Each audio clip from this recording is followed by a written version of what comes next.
All of us have stories to tell. We seek the truth, but oftentimes, we're becoming more confused. We want answers. Stories of the unknown, the dark, and the weird.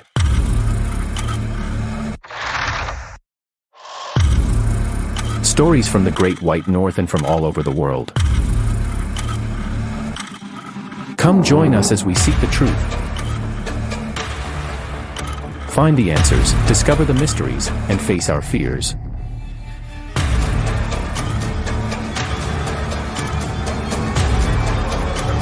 This is The Stories Canada Podcast. Listen now for free. Episodes now available to Spotify, Apple Podcasts, Stitcher, Google Podcasts, and wherever you listen to your podcast. Hello? Hello? Podcast Network Asia.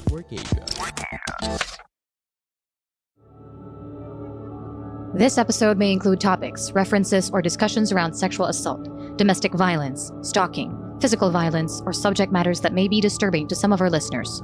We do acknowledge that this content may be difficult.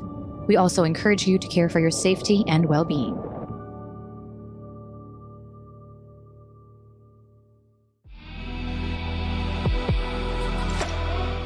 With us being stuck at home, most of us have gotten bored of scrolling through our social media. Same people on our feeds, same ganaps, same everything. Sometimes, I find myself staying all day long with my two favorite apps, Netflix and YouTube. Have a social media break and grab yourself a snack with Globe Prepaid's Go Plus 99. With just 99 pesos, you can now have 16 gigabytes of data to start your binge watching and own the moment with the data of your choice. With Go Plus 99 with Go Watch, you can get a total of 16 gigabytes of data. That's 8 gigabytes for all the sites to do what you need, like listen to this podcast. And 8 gigabytes of data for apps that you love. At di lang yan, you can get unlimited text to all networks for 7 days. Register to Go Plus 99 via the new Globe One app or GCash or dial *143 number sign on your phone. Break free from your daily grind with Globe Prepaid's Go Plus 99 Go Watch promo.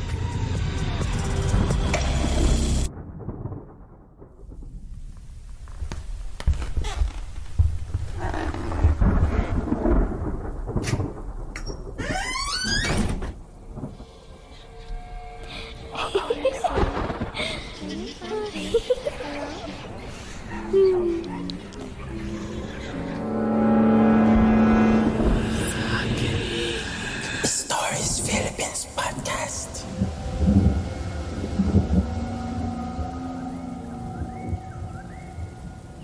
Yon, hello guys, what's up? Welcome back to another episode of Stories Philippines Podcast. Ako ang inyong host, si Paul.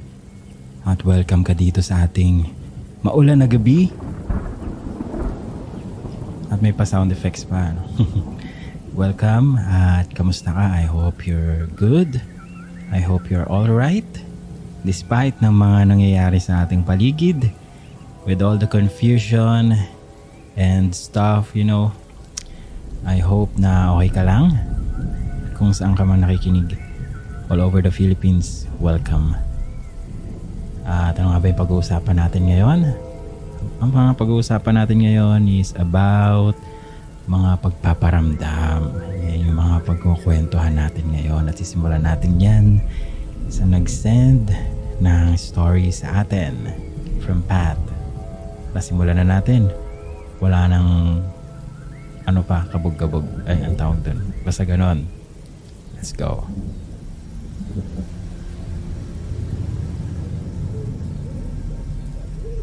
Hello po, ako nga po pala si Pat. Matagal na po akong nakikinig sa podcast nyo bago matulog. Lalong-lalo na pag rest days ko. I hope na magpatuloy pa ang pagtatakutan natin and more power. Share ko lang yung experience ko sa tinutuluyan kong house with my BF. Ang style nung bahay is aakyat ka pa ng hagdan bago makarating doon sa pinto ng apartment. So mataas talaga siya, parang third floor na kumbaga. Doon sa baba, may gate bago makaakyat ng hagdan and semento yung hagdan pataas. 2 bedroom siya, so sa amin yung isa and then sa ka-roommate niya yung sa kabila. Hindi naman matatakotin ng BF ko. But ilang beses na rin niya na nakwento na may something doon sa bahay nila. Like minsan may umaakyat ng hagdan kasi naririnig niya yung yabag at minsan may nagbubukas ng gate. May naliligo daw kung minsan kahit wala naman tao at mag-isa lang siya. Call center din yung ka-roommate niya at working on site, so siya lang yung naiiwan sa bahay kasi work from home siya. So every night mag-isa lang siya sa bahay since that time di pa ako tumutuloy doon. Nakakarinig siya ng kaluskos or movement sa kabilang kwarto kahit wala namang tao at minsan pa nga ay binabangungot siya. Di ko na pinapansin nung una kasi di naman ako naniniwala sa mga multo kasi di pa naman ako nakakakita. But naging worried na ako nung nagkakasakit na siya at sabi niya baka daw dahil doon. So ito na nga, off ko noon, so nag-stay ako sa kanila. Hapon ako nakarating sa bahay nila and tulog pa yung BF ko nung marinig ko na may kausap sa phone yung roommate niya sa kabilang kwarto. Plywood na pader lang kasi yung pagitan so maririnig mo talaga kapag may nag-uusap sa kabilang kwarto lalo na kung malakas. Hours passed, nagising ang BF ko then nagtalipa pa kami to buy foods for dinner. Pagdating namin sa bahay, bukas na yung pinto ng kabilang kwarto at yung TV kasi makikita mo yung liwanag at yung sounds maririnig mo. So I thought gising na yung ka-roommate ng BF ko. Pumasok na ako sa kwarto and then nag-start na ako mag-play na ng mga movies. After an hour ata, pumasok na rin yung BF ko and then he told me na niyaya daw siya ng ka-roommate niyang uminom. Nasa Manila daw, pinapasunod siya. Sabi ko ba't di siya nagsabi kanina andyan pa naman siya. And then sinabi ng BF ko na kaninang umaga pa daw sila nagiinom. So meaning, kanina pa walang tao sa kabilang kwarto.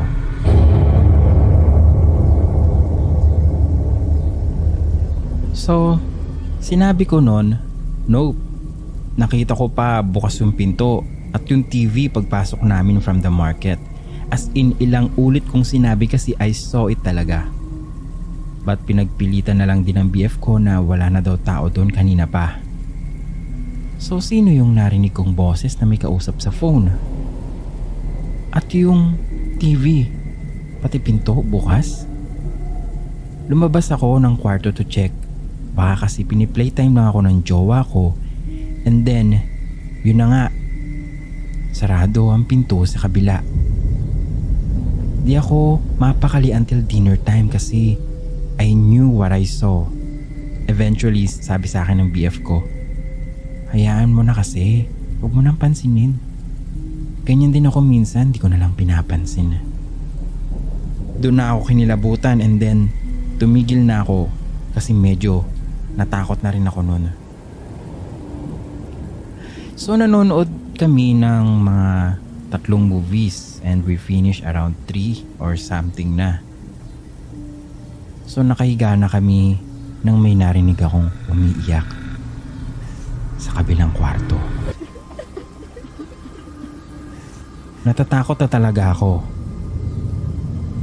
And out of a sudden, nagsalita yung BF ko kung naririnig ko ba na parang may umuungol na umiiyak. Sabi ko na lang oo. Ang creepy talaga nun. Niyakap na lang ako ng BF ko tapos nakatulog na lang ako nung maliwanag na. May incident din na binabangungot ako doon na nakakulong daw ako doon sa kwartong yon. After that incident, 2 weeks ata akong hindi bumisita doon.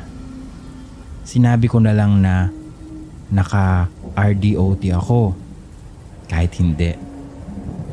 Now, doon na ako nag-i-stay kasi mas malapit sa office at may gumagamit na ng kwarto sa kabila. Jowa rin ng ka-roommate niya. Lagi na lang ako nagdadasal. At di naman kami ginagalaw, so okay na rin yun. But ito talaga yung isa sa mga moments na gusto ko na lang takpan yung tenga ko kasi ang creepy talaga nung iyak. Ayun na lang muna ang aking i-share. Thank you, Pat, sa pagsisend ng iyong kwento. Anong history ng apartment? Diba? Ano, bago ba yun? So, kasi kadalasan talaga kapag may history yung mga apartment, talagang hindi may iwasan no? Kung ano talaga hindi natin alam. Pero yun, sana magkaroon ka ng update sa sinend mong story kung nagpaparamdam pa rin ba up until now. Biruin mo yun na gabi-gabi kami maririnig na umiiyak. Sino ba naman ang talaga? Buti tumatagal kayo dyan. Diba? Kasi kung ako yan siguro talaga hindi ako tatagal dyan. Diyos ko.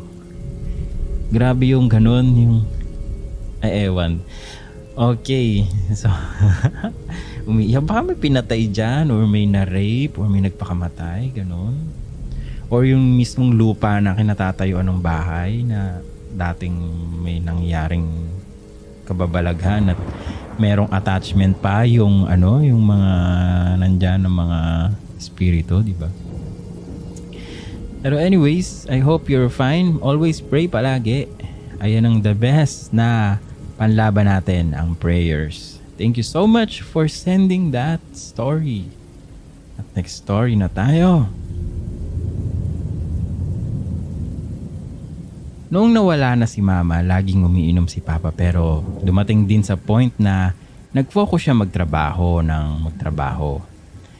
Halos 1 o 2 taon din. Mekaniko o driver ng bus, truck or jeep. Kaso yung jeep namin binenta na ni Papa kasi marami daw siyang naaalala doon tungkol kay Mama. Sa kakatrabaho ni Papa halos di na siya umuwi ng bahay. Uuwi man, buwanan na. Kaya napagdesisyonan na iuwi muna ako sa Pampanga. Mga 8 years old pa lang ako noon at yung 2 kong kapatid ay dito sa Batangas. Ang lungkot lang kasi feeling ko nag-iisa ako noon until tumigil ako sa mga tita ko. Kasi literal, kahit walang tao may kasama ako. Unang welcome sa akin sa bahay na yon, may umaakyat sa hagdan. Bale yung hagdanan kasi kahoy na luma. Yung alam mong parang lumalangit-ngit. Mga bandang 11:00 na nun. Kaya imposible na may gising pa sa mga kasamahan ko sa bahay.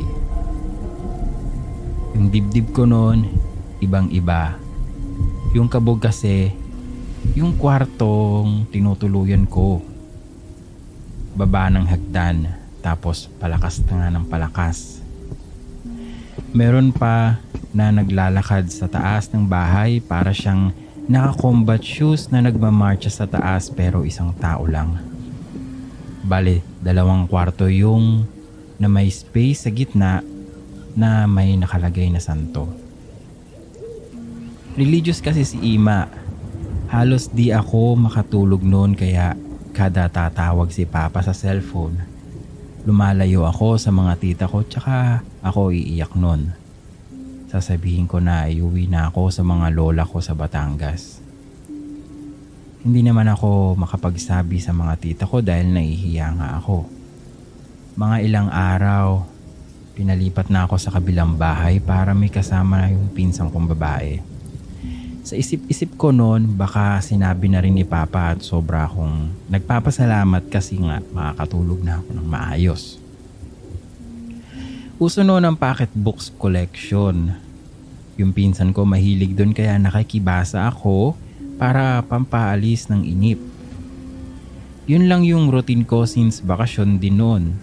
So umaga, linis ng bahay, tulong sa mga gawain, tapos sa pagluluto, nagkukusa na rin akong ligpitin yung pinaggamitan ni tita.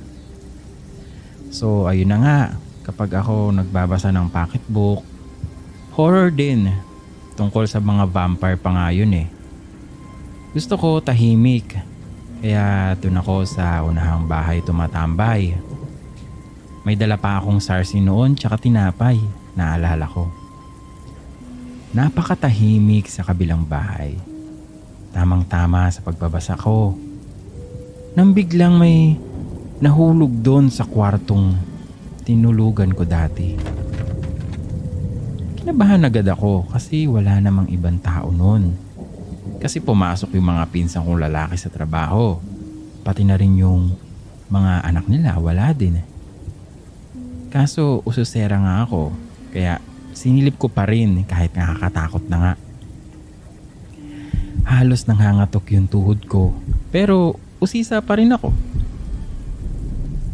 Papasok na sana ako noon, pero nung nasa pinto ako, nakita ko sa lapag yung telang pantabing sa mga nakahangin na damit.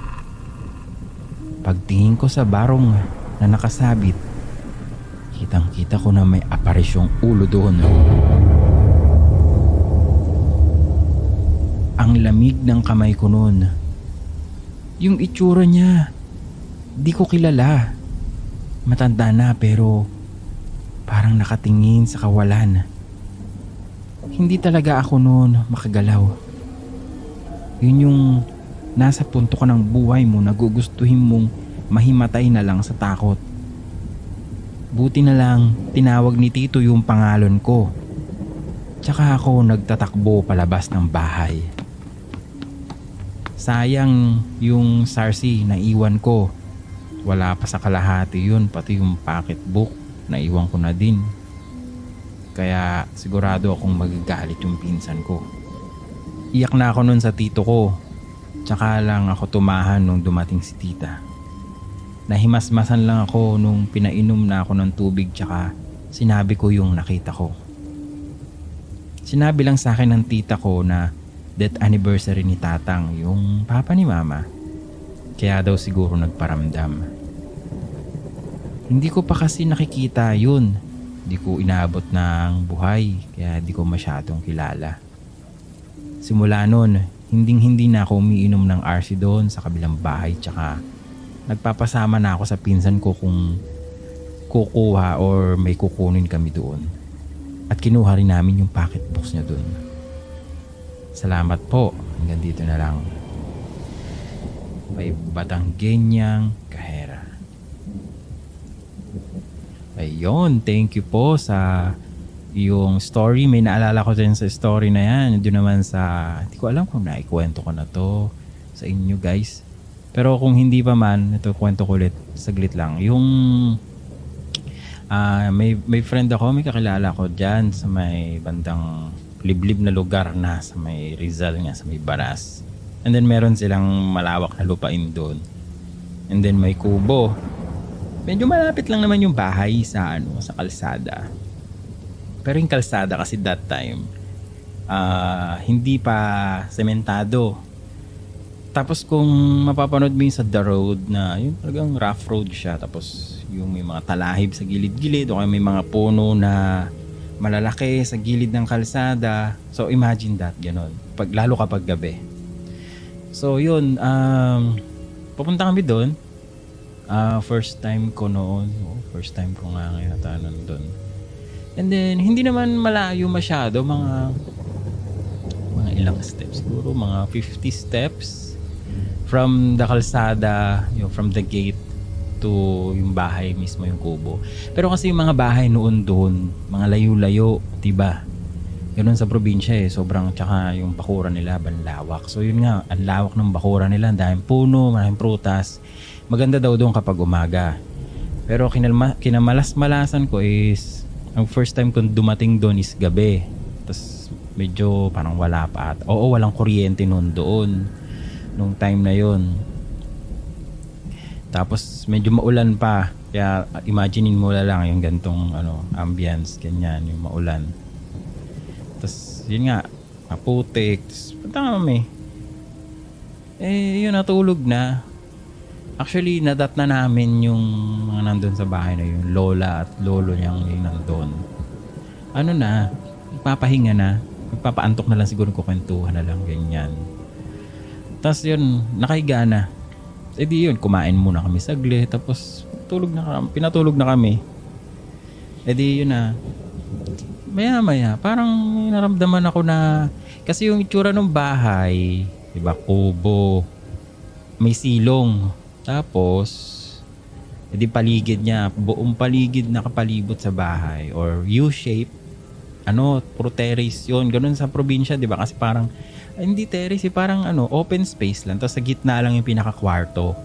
Pero pwede kayong matulog dun sa labas. So, ayun nga, kasi nandun yung yung lamesa, kainan, tapos dun din yung sala nyo, yung tambayan, doon yung sa labas. Kasi yung talagang loob, yung gitna, kwarto lang talaga. Tapos may kusina doon sa loob din, ganon. Tapos sa labas talaga doon talaga natutulog kahit mga bisita, ganon. So presko, masarap, malamig. Kaya lang nakakatakot kasi nga sobrang lawak nung bakuran nila. Hindi mo matanaw kung ano yung nandun sa may kawalan. Sobrang dilim. Tapos alam mong gubat talaga kasi yung mga kuliglig, ganyan. Sobrang lakas ng tunog. So yun nga, may naramdaman ako na naglalakad. Kasi yung nun kahoy, so silong, tapos yung kawayan, alam mo yung kawayan na gano'n, yung mahaba, pinagtabi-tabi ganyan. So ingat ka na rin kasi kapag maglalakad ka, syempre uugayon, ay medyo lulundo ng onte, ganyan. Tsaka lang yun, kawayan lang yun. Mamali ka ng step, malaglag ka. Ganyan. So, talagang every few years, yun yung tipo ng sahig na pinapalitan talaga eh. So, kapag may naglalakad doon, ramdam mo talaga. So, that time, may naglalakad, lumulundo yung mararamdaman mo eh. So, sige, carry lang kasi kala ko yung lolo niya, ganyan. Tapos, kinabukasan, tinanong ako, uy, naramdaman mo rin yung naglalakad kagabi? Sabi ko, loko? Diba baka lolo mo lang, di baliw. Sabi niya, katabi ko sila eh, tulog na tulog, umihilik pa nga eh. So yun, medyo nakakatakot din, sobra. Yung experience ko dun sa bahay na yun. And then yung papa niya may kwento pa rin daw. Dun din sa bahay na yun, matagal na kasi yun.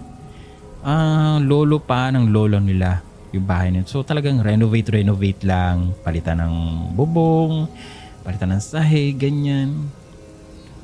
So yun, sobrang may daw doon, may nagpakita doon sa papa niya na parang Japanese soldier. Oh, hindi Japanese, Spanish. Oo, yung nakapang sundalo daw, tapos nakatingin lang sa kanya sa may bintana. Tapos yung siste is yung parang sa Ghostbuster.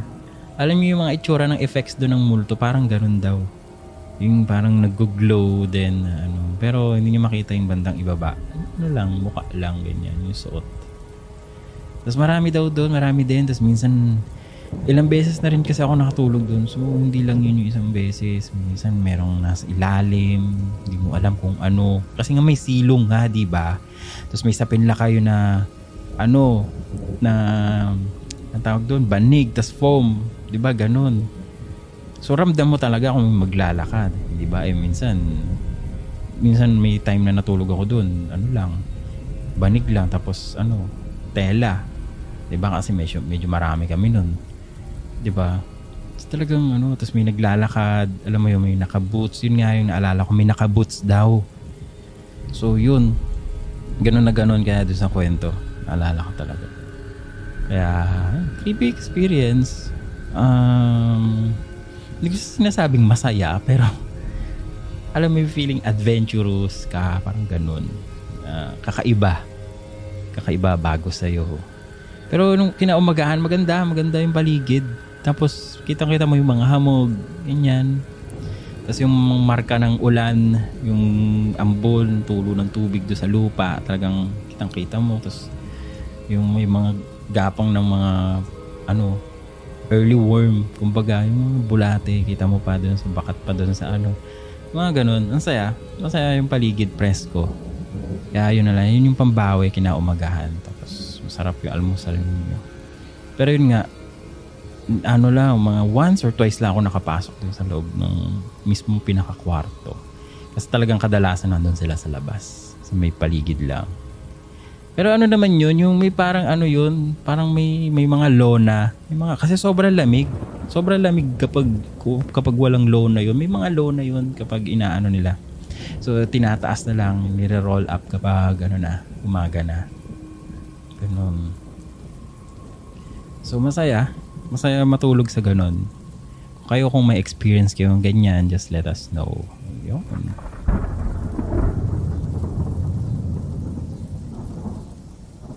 Hey mga kastorya, wait muna tayo sa kwentuhan at takutan at pakinggan muna natin ang mensahe mula sa ating sponsor, ang Globe. I don't know about you, but watching vlogs, movies, and TV shows are the best way to end your long day. Imagine spending the evening when you can relax, be entertained, while loosening up for a bit from an exhausting day. Good thing, I have Globe Prepaid's Go Plus 99 with Go Watch promo. In case you guys didn't know, it's the perfect time to check out Globe Prepaid's Go Plus 99 with Go Watch promo. With a total of 16 gigabytes of data, you can now have 8 gigabytes for all the sites you need and 8 gigabytes for your favorite video streaming apps like YouTube, Netflix, Viu, iWantTFC, HBO Go, NBA, WeTV, and G-Movies. Not just that, you can also get unlimited text to all networks, all valid for 7 days. All you need to do is download the new Globe One or GCash app or dial *143 $ on your mobile phones. So what are you waiting for? End your day right. End it with Globe Prepaid's Go Plus 99 with Go Watch promo. Happy Go Watch and chill everyone. And now, back to the stories.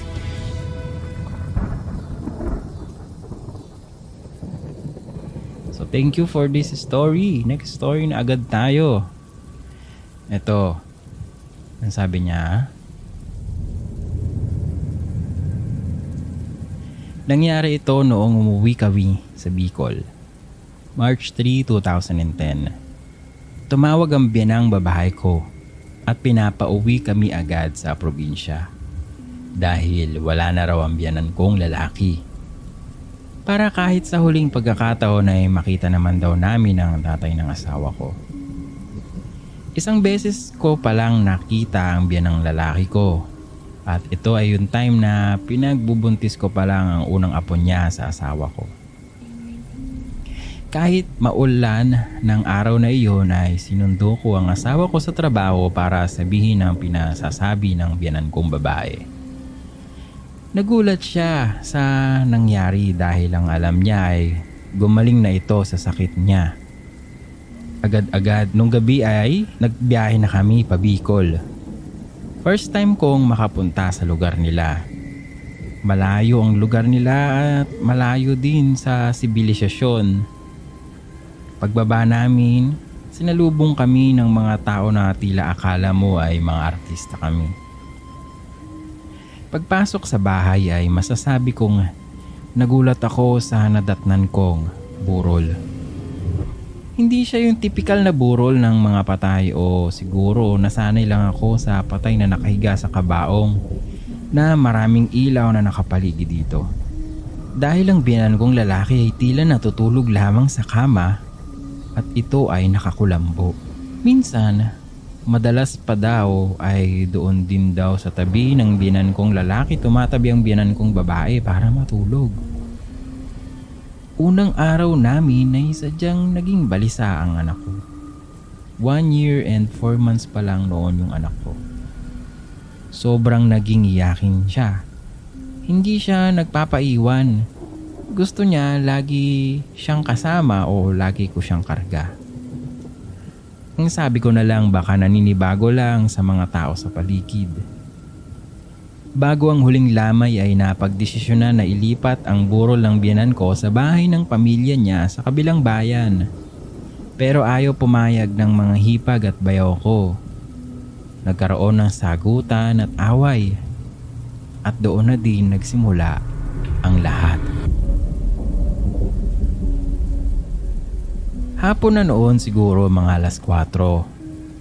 Hindi pa din tapos ang hipag kong babae na ayaw niyang pumayag na ilipat si papa niya sa kabila. Bakit hindi na lang daw dumalaw doon at diretso libing? Habang nagkakagulo sa sala, nandun kami sa maliit na kwarto kasama ko ang mga kapitbahay nang biglang may kumalabog sa kusina. Biglang tumakbo doon ang lola ng asawa ko. Nagulat pa yung mga kapitbahay. Bakit biglang tumakbo pa kusina si lola?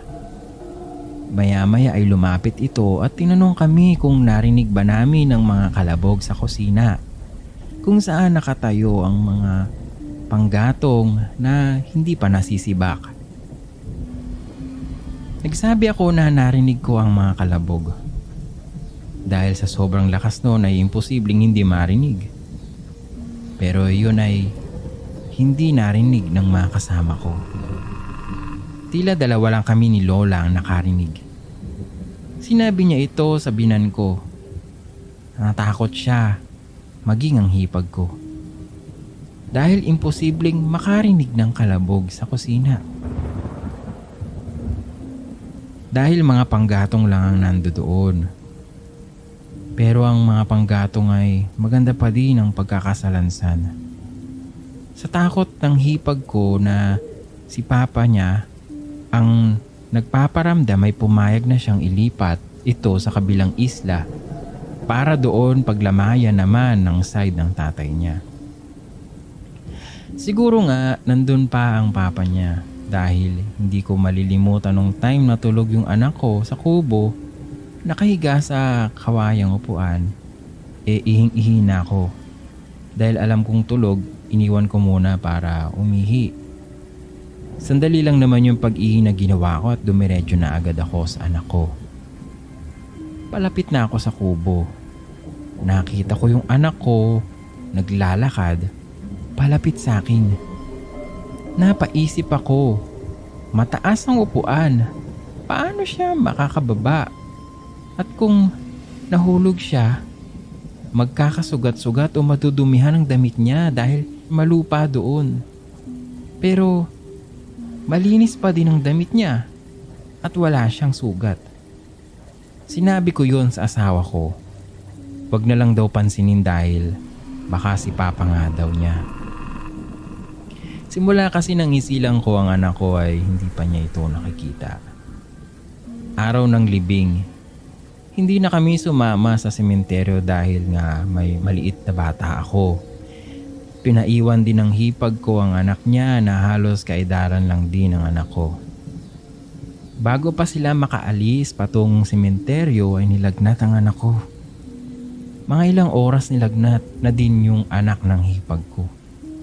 Ang akala namin normal na lagnat lang. Hanggang umuwi kami sa bayan ng asawa ko nilalagnat pa din yung dalawang bata. Ilang araw na lang pauwi na kami dito sa Manila kaya minabuti ng biyanan kong ipatawas na. At doon nalaman na nilaro daw ng lolo nila ang dalawa. Hindi ako naniniwala. Pero wala namang masama. Madaming orasyon ang ginawa sa dalawa. Sabi pa ng albularyo, simula daw nang dumating kami, lagi daw nilalaro ng binan ko ang anak ko. Kaya siguro naging balisa ito noon.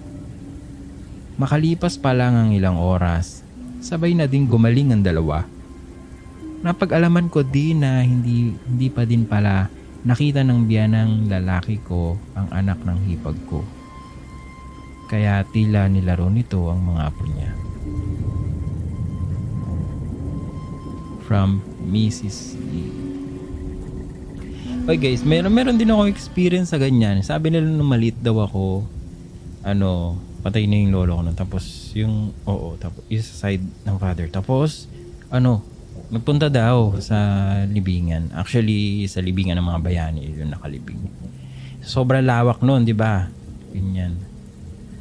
Tapos, dumalaw daw kami. Ganyan. Malita ko nun siguro. Wala pang 1 year old. Kasi wala pa akong muwang talaga nun. Tapos di paalis na.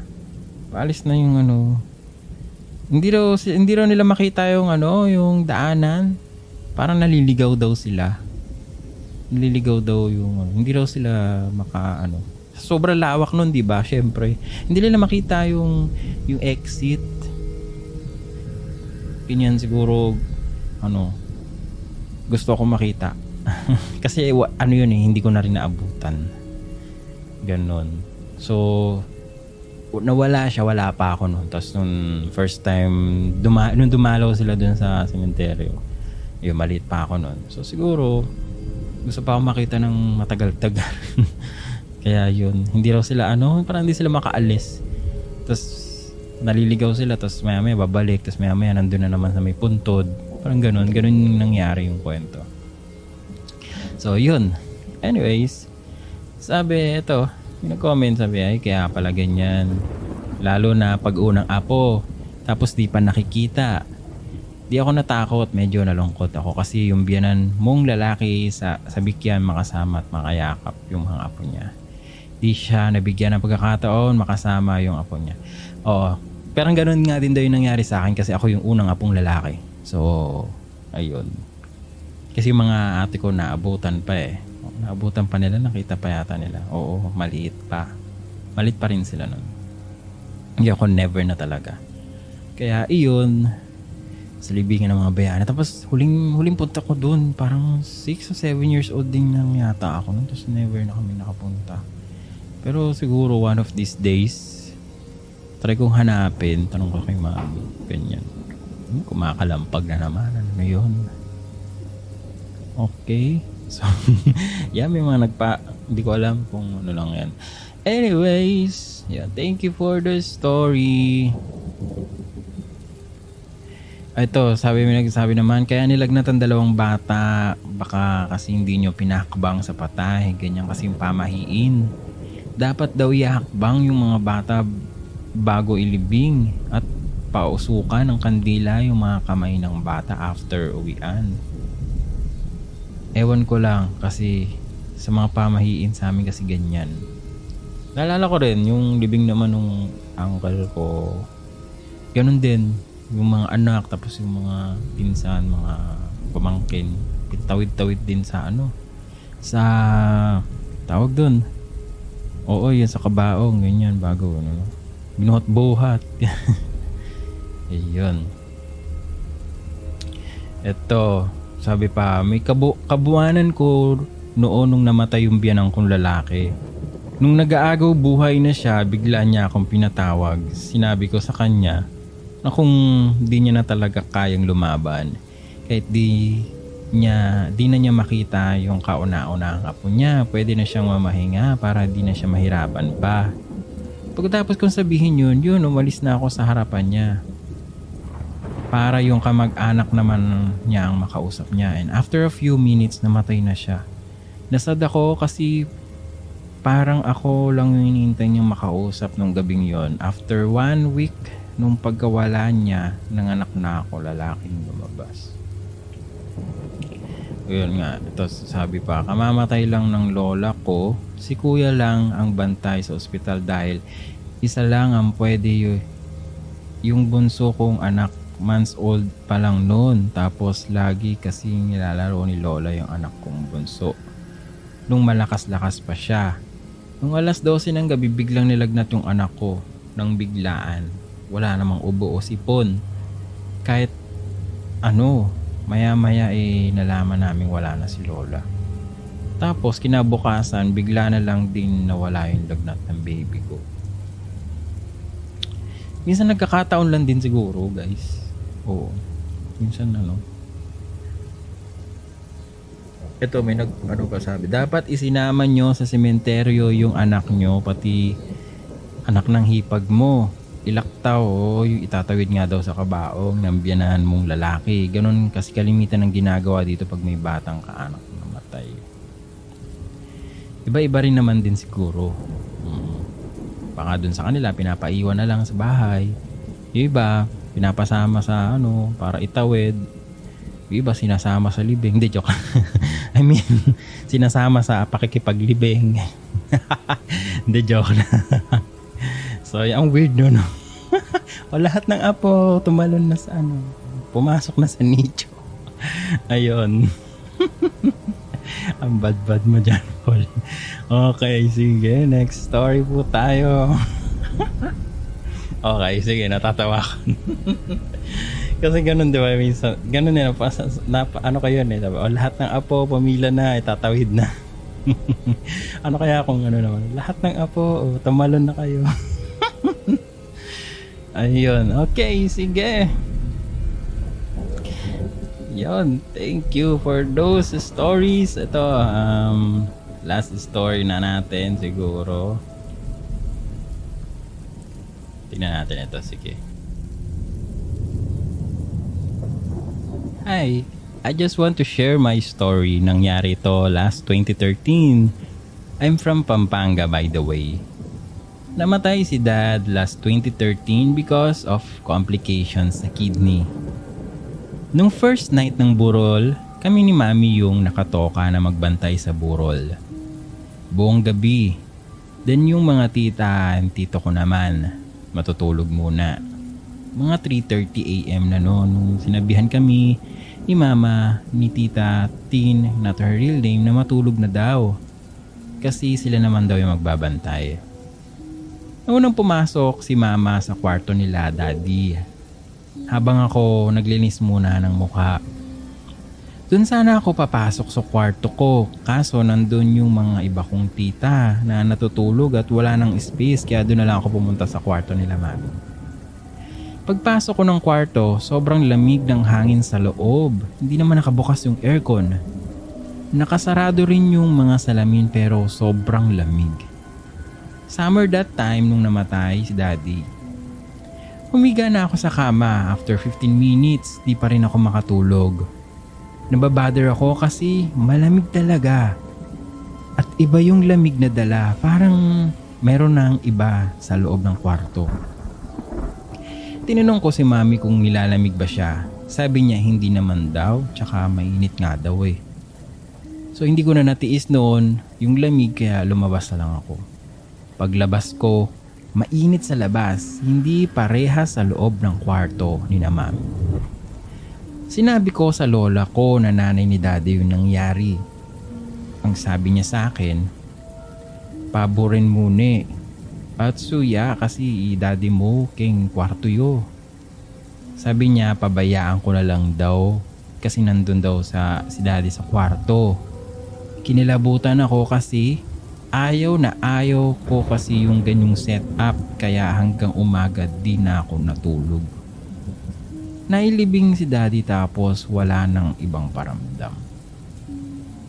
Nung after 1 week niya na nailibing, nagparamdam siya kay Mami. Wala ako noon kasi namalengke ako. Ang sabi sa akin ni Mami, nagko-computer daw siya. Tapos yung gripo sa kusina, bumukas daw.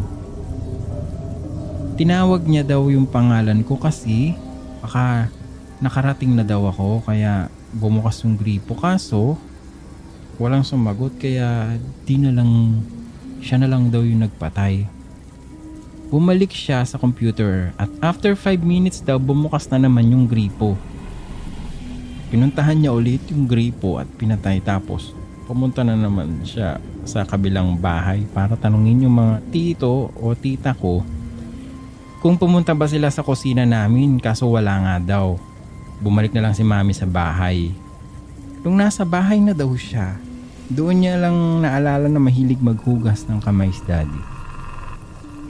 Pumunta siya sa kusina at sinabing, Lee, huwag mong iwang buksan yung gripo ha. Mag-ingat ka sa pupuntahan mo. Yun na yung last na paramdam ni Daddy. Minsan, panaginip na lang. By Otis of Lubao. So, yun guys. Talagang minsan yung mga pagpaparamdam na yun, hindi naman intention na takutin tayo, hindi ba? Minsan lang din, reminder sa atin na okay, ito dito ko ganyan, don't worry, parang ganon yung iba kadalasan, di ba? Lalo't mga mahal natin sa buhay, hindi ba? So yun, kasi kung hindi naman nila tayo tatakutin kapag gano'n. So kayo guys, kung may mga experience kayong ganyan, just let me know. Mga kwentong pagpaparamdam at mga kwentong, alam niyo yun, yung hindi ka matatakot. Although nakakatakot siya in a sense, pero hindi ka makakatakot kasi alam mong kapag-anak mo yung nagparamdam mo, kakilala mo, kapamilya mo, kaibigan mo, hindi ba? So yun, always pray lang. Always pray. Always call upon the name of Jesus. At yun. So tayo. Tapos na yung ating program talaga. So ito, yun na yung last story natin for this episode.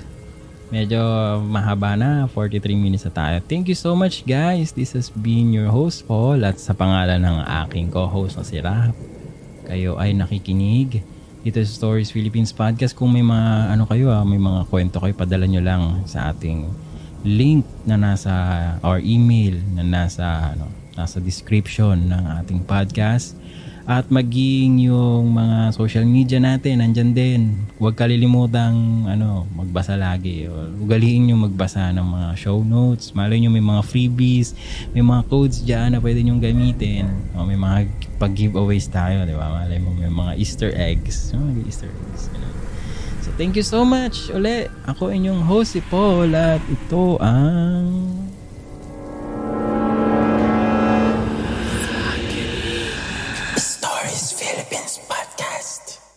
The views and opinions expressed by the podcast creators, hosts, and guests do not necessarily reflect the official policy and position of Podcast Network Asia. Any content provided by the people on the podcast are of their own opinion and are not intended to malign any religion, ethnic group, club, organization, company, individual, or anyone or anything.